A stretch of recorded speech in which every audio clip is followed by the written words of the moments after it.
Question number 1, what can I do with my IFPA personal fitness training certification? As an IFPA certified instructor, that will enable you to get insurance. Before you get hired in any gym, any YMCA, any JCC, any health club, any entity out there, whether it's a university, a boys club, girls club, to be a coach, they're all going to want to know that you have liability insurance as a personal trainer. Before you can get liability insurance as a personal trainer, you're going to need to show any legitimate insurance company a certification from a reputable company. The IFPA happens to be one of the few reputable personal training certification companies out there. So you have to get your certification first before you can get your insurance. So what do you do with your personal training certification? What typically happens is most trainers will start out working for somebody else in a health club, a gym setting.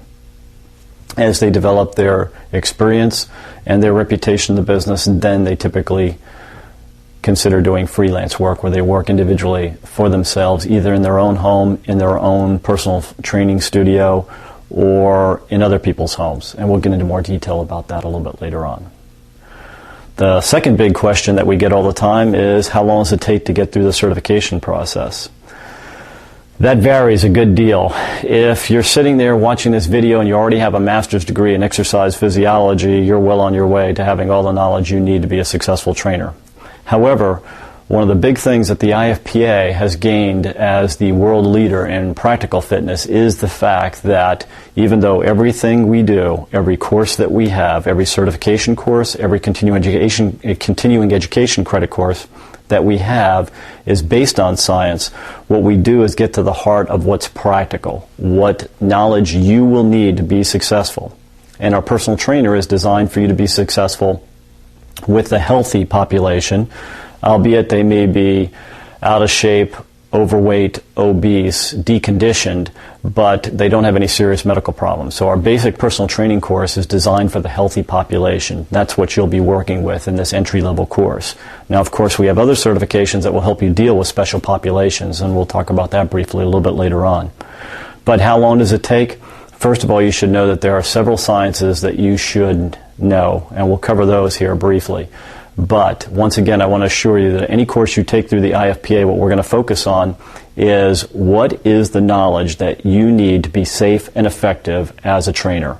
We're not going to try and make you an exercise physiologist. We're not going to try and make you an anatomist. We're not going to try and make you a biomechanist. We're not going to try and make you a biochemist.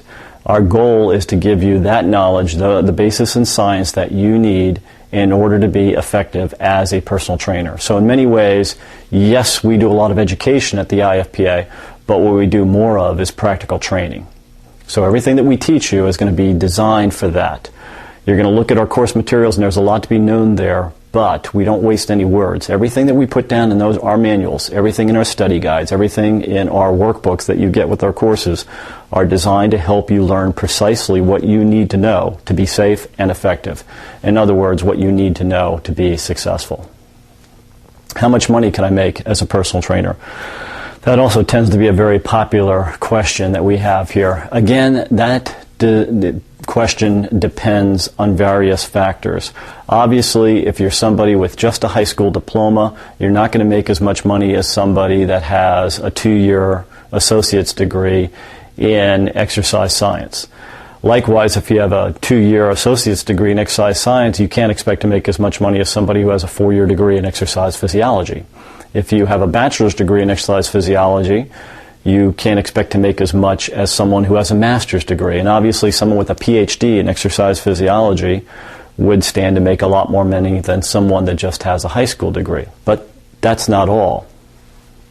Obviously, if you are someone that has been a high-level competitive athlete, you command a lot more money than someone that has not. Somebody that's won several bodybuilding titles or has been an Olympic athlete will stand to make a lot more money because of his practical knowledge and experience and what he's accomplished with his own body than someone that's never been a competitive athlete before. So you have those factors involved. Yes, education counts, but somebody that has gained a lot of acclaim in either the fitness or the sports arena is going to command a lot more dollars. And then you just get down to personality characteristics. Are you very likable? Are you very charming? Do people enjoy working with you? Somebody that is very popular, that just makes people feel good when they're around him, is also going to command higher dollars than somebody that is your typical MD that we know now. A lot of MDs don't have the bedside manner that some of the older doctors used to have.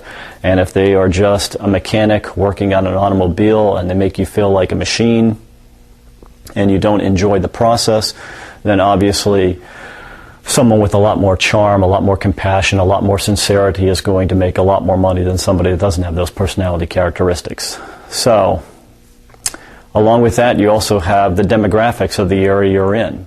If you are someone that's talking to me from a poorer part of the country that has a socioeconomically depressed area and the people just aren't making a lot of money, well then obviously you can't expect to make the same amount of money as somebody working in Beverly Hills or in California or South Beach in Miami or in the heart of Manhattan in New York City, where you have many people with very high incomes that are willing to spend top dollar on personal trainers.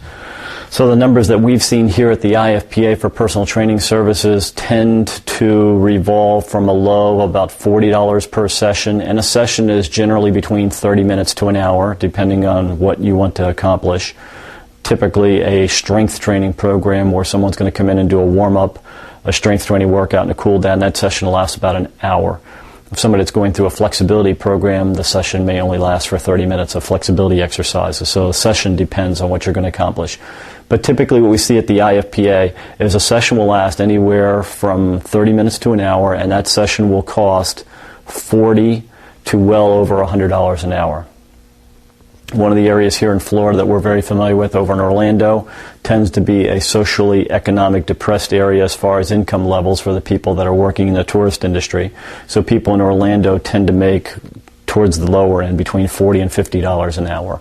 Where our trainers that are working down in South Beach, or our trainers over in the west part of the country, over in rich parts of California, in the San Francisco area, in the Los Angeles area, in the San Diego area, are making well over $100 an hour. Again, it will vary depending on your education, your experience, your background, socioeconomically depressed areas. There are many trainers out there that make well over $100 an hour. People that have developed a reputation, that have the background, that have the knowledge, that have the personality to be successful as a personal trainer. The sky is pretty much the limit on what you can make.